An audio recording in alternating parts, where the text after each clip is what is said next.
Hey everyone, so the first unboxing out of the package that I've actually received from Amazon will be the LaMetric Time.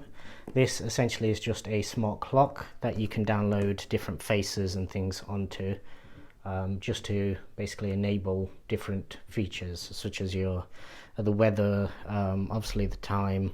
You can add things like your YouTube account, your Instagram account, and other things I'm sure as well. So I've already torn a little bit of the shrink wrap. So let's get that out of the way. And essentially this is what we have in terms of the packaging.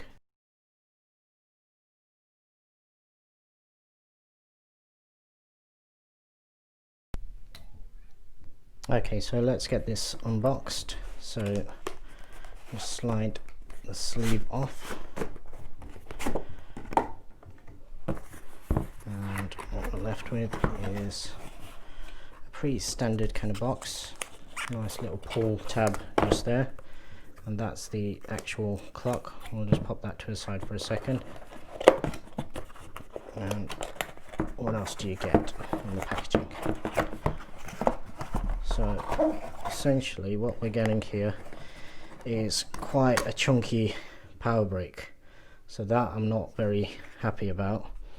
And obviously to start with, it's got the wrong pin configuration for my setup anyway. So the UK plug's obviously the one that I need. So change that. Now that's quite a chunky power brick. So it will be hidden away, but that's something that I'm not too pleased about. The fact that this is micro USB again, yep, that I'm a little bit more pleased with, because that way if you do need to move it to a different location, you can do so quite easily. So you get a USB cable, you get the power brick, you get different, depending on what type of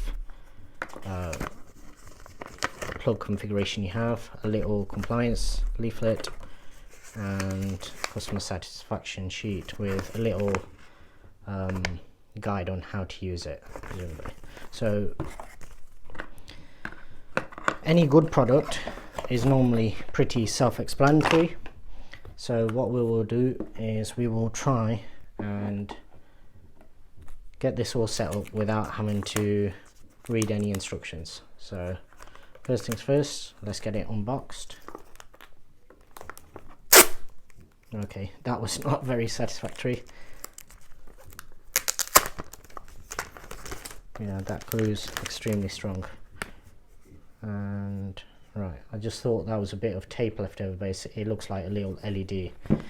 First impressions is the materials that they've actually used is like a soft touch. It does have a little bit of play in it, strangely enough.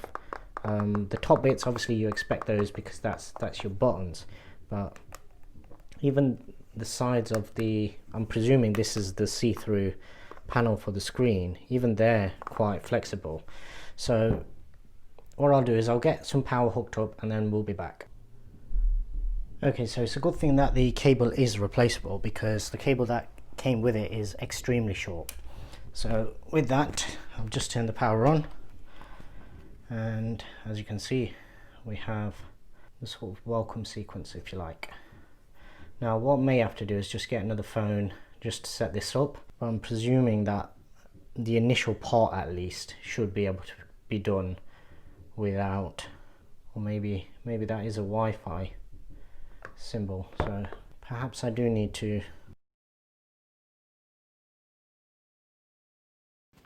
Okay, so here we are with the actual installation process, and unfortunately you do have to do everything through the phone. So initially you have to set up an account, then you pair the device with your phone. It asks you for Bluetooth and other things whilst you're doing that. I did cut out a big section here because once you actually enter your password, initially I actually put the password in correctly and there's no way of actually going back.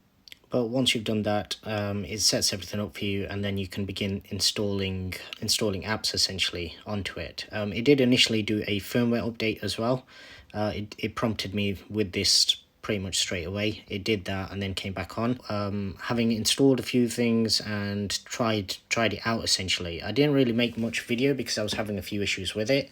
And towards the end of this video, I'll post a few images where it basically just says offline. A couple of times it disappeared within the app, and you get a splash screen where it basically just shows you how to connect the device. As it turned out, the pictures later on, they're actually to do with the LifeX app, essentially, and the fact that the bulb was actually off at the time. That's why it was showing as offline. But it has given me a few issues along the line as well. And the two biggest issues are the length of the cable and just how chunky the power adapter is. That makes it quite awkward to actually place.